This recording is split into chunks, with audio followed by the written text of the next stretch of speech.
உங்கள் மொபைலில் chrome browser open பண்ணி அதில் சர்ச் பார் கிளிக் பண்ணிங்க. கிளிக் பண்ணிட்டு அதில் இசேவை அப்படின்னு டைப் பண்ணிங்க. டைப் பண்ணி சர்ச் கொடுத்தீங்கன்னா ஃபஸ்ட்டு லிங்க் ஒன்று வரும். அதை கிளிக் பண்ணிங்க. ஓப்பன் பண்ணிக்கிட்டிங்கன்னா கீழே ஸ்க்ரோல் பண்ணிட்டு வந்தீங்கன்னா பயனாளர் உள்நிலைகள் இருக்கும். அதை கிளிக் பண்ணி ஓப்பன் பண்ணிங்க. அதுக்கு கீழே வந்தீங்கன்னா யூசர் நேம் பாஸ்வேர்டெலாம் கேட்கும்.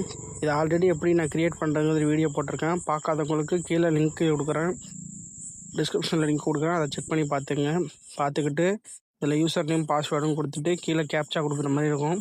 நான் இப்போ யூசர் நேம் பாஸ்வேர்டு கொடுத்துட்டு கீழே கேப்ச்சாவும் கொடுத்துக்கிட்டு லாகின் பண்ணிக்கிறேன். லாகின் பண்ணி ஓப்பன் பண்ணால் இப்படி தான் ஓப்பன் ஆகும் பேஜ். இதில் வந்து ரெண்டாவதாக ரெவென்யூ டிபார்ட்மெண்ட்டுன்னு இருக்கும்.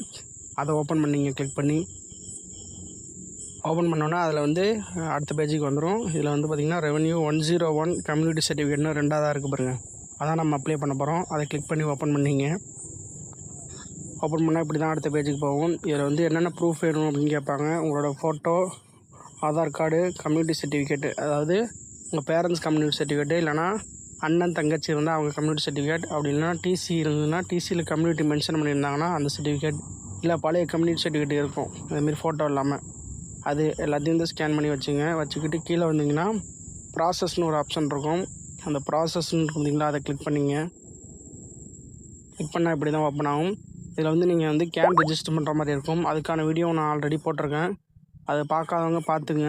லிங்க்கு கீழே டிஸ்கிரிப்ஷனில் கொடுக்குறேன். அதை ரெஜிஸ்டர் கேன் கொடுத்து கிளிக் பண்ணுற மாதிரி இருக்கும். இப்போ வந்து இந்த கேனை எப்படி இதில் வந்து போட்டு சர்ச் பண்ணுறதுன்னா, அது லாஸ்ட்டில் இருக்குது பார்த்தீங்களா, ஆதார் நம்பர் அப்படின்னு இருக்கும்.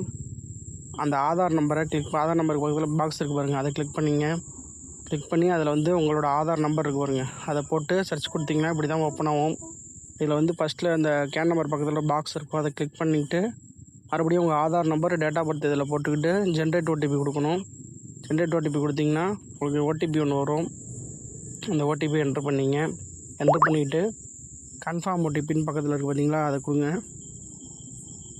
கொடுத்திங்கன்னா சக்ஸஸ்ஃபுல் ஆகிடுச்சின்னு வரும். மேலே ப்ராசஸ்னு ஒரு ஆப்ஷன் வரும். அந்த ப்ராசஸ்னு ஆப்ஷனை கிளிக் பண்ணி ஓப்பன் பண்ணோன்னா உங்கள் டீட்டெயில்ஸ் ஸ்கேன் நம்பரில் கொடுத்தீங்க பார்த்தீங்களா, அந்த டீட்டெயில்ஸ்லாம் அதில் வரும். அப்படியே ஸ்க்ரோல் பண்ணி பார்த்துட்டு கடைசியாக வந்தீங்கன்னா இல்லை உங்களோட அட்ரஸ் எல்லா டீட்டெயிலும் கடைசியாக வந்தீங்கன்னா உங்களோட ஃபாதர் கம்யூனிட்டி என்னன்னு கேட்கும். மதர் கம்யூனிட்டி, ஃபாதரோட கேஸ்ட்டு, மதர் கேஸ்ட்டு எல்லாம் கேட்பாங்க. அதில் வந்து சில பேருக்கு அப்பாவுக்கு ஒரு கேஸ்ட்டு, அம்மா ஒரு கேஸ்ட்டாக இருப்பாங்க. அவங்க எப்படி அப்ளை பண்ணுறது, இதேமாரி தான் அவங்க அப்பாவோட கேஸ்ட்டு, அவங்க அம்மாவோட கம்யூனிட்டி எல்லா டீட்டெயிலும் கொடுக்குற மாதிரி இருக்கும். அதுபோல் இங்கே வந்து அப்பா கேஸ்ட்டு இல்லை 2 பேரும் ஒன்றா இருந்தாலும் ஒரே இதுதான் இருக்கும். அதையும் கொடுத்துக்கலாம். நீங்கள் 2 பேருக்கும் கொடுத்துங்க. அப்பாவுக்கு ஒரு கேஸ்ட்டு, அம்மாவுக்கு ஒரு கேஸ்ட்டாக இருந்தாலும் கொடுத்துக்கலாம். நீங்கள் இதில் கொடுத்துட்டு கீழே ரிக்வெஸ்ட் கம்யூனிட்டின்னு இருக்கும். அதாவது அப்பாவோட கம்யூனிட்டி வேணுமா, அம்மாவோட கம்யூனிட்டி வேணுமா அப்படின்னு கேட்பாங்க. அதில் வந்து செலக்ட் கொடுத்திங்கன்னா எந்த கம்யூனிட்டின்னு கேட்கும். நான் வந்து 1 தான் கொடுத்துருக்கேன். அதனால் வந்து 1 மட்டும் கொடுத்தா போதும். ஒருவேளை 2 கொடுத்துருந்தீங்கன்னா அதில் 2 ஆப்ஷன் கேட்கும். எதுவும் நீங்கள் செலக்ட் பண்ணிக்கலாம். செலக்ட் பண்ணிக்கிட்டு இதில் வந்து ஆல்ரெடி எதுவும் சர்டிஃபிகேட் உங்கள் ஃபேமிலியில் வச்சுருக்காங்கன்னு கேட்பாங்க. எஸ் கொடுத்திங்கன்னா சர்டிஃபிகேட் நம்பர் கேட்கும். நீங்கள் இல்லை அப்படின்னா நோ கொடுத்துக்கிட்டு சப்மிட்னு ஒரு ஆப்ஷன் இருக்குது பார்த்தீங்களா, அந்த சப்மிட் ஆப்ஷனை கிளிக் பண்ணிங்க. கீழே கிளிக் பண்ணால் அப்படி தான் கேட்கும். இதில் வந்து உங்களோட ஃபோட்டோவோட ஆல்ரெடி சொன்ன மாதிரி தான் photo, address proof, Aadhaar card, community certificate எல்லாம் ஸ்கேன் பண்ணி வச்சுங்க.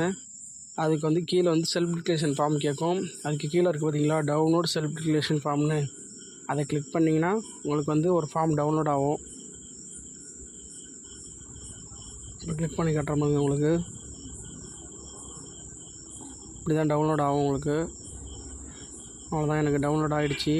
இப்போ அந்த ஃபார்மில் கையெழுத்து போடுற மாதிரி இருக்கும். அதை எப்படி யூஸ் பண்ணுறதுன்னு பார்த்தீங்கன்னா, நீங்கள் ஆன்லைன்லேயே கையெழுத்து போட்டுக்கலாம்.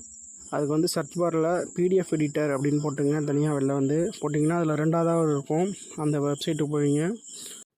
அதில் பார்த்தீங்கன்னா அப்லோடு பிடிஎஃப் ஃபைல் இருக்கும். அதை கிளிக் பண்ணிட்டு நம்ம டவுன்லோட் பண்ண பார்த்தீங்களா செல்ஃப் டிக்ளரேஷன் ஃபார்மு, அதை இதில் கொடுத்தோன்னே இதுக்குள்ளே வந்துடும். அதில் வந்து பார்த்திங்கன்னா மேலே அப்லோட் இமேஜ் இருக்குது பார்த்தீங்களா, அதை கிளிக் பண்ணிவிட்டு உங்களோட சைன் இருக்கும். அதில் அந்த சைனை வந்து இதில் மார்க் பண்ணிட்டீங்கன்னா உங்களுக்கு வந்து எந்த சைன் வேணும் அப்படின்னு கேட்கும். இந்த மாதிரி வேணும்னு அந்த சைனை கிளிக் பண்ணி எந்த இடத்துல சைன் போடணுமோ அந்த இது சர்டிஃபிகேட்டில் அந்த இடத்துல டபுள் கிளிக் பண்ணிங்கன்னா இந்த மாதிரி தான் சைன் உங்களுக்கு ஆட் ஆகிடும். ஆட் பண்ணிவிட்டு அதுக்கு கீழே பார்த்தீங்கன்னா அப்ளை சேஞ்சஸ்னு ஒரு ஆப்ஷன் இருக்கும் பார்த்தீங்களா, அதை கிளிக் பண்ணிங்கன்னா உங்களுக்கு வந்து ப்ராசஸிங் ஆகும். அவ்வளோதான், டவுன்லோடு கேட்கும். இப்போ அந்த டவுன்லோடு கொடுத்திங்கன்னா டவுன்லோட் ஆகிடும். மறுபடியும் இந்த பேஜுக்கு வந்து கட் ஆகிடும் உங்களுக்கு. அதனால் திரும்பி கம்யூனிட்டி சர்டிஃபிகேட்னு இந்த மாதிரி கொடுத்து வந்தீங்கன்னா சேவ்டு அப்ளிகேஷன் இருக்குது பார்த்தீங்களா மேலே, அதை கிளிக் பண்ணிங்க. கிளிக் பண்ணால் இந்த மாதிரி தான் ஆல்ரெடி நீங்கள் பண்ணது சேவில் இருக்கும்.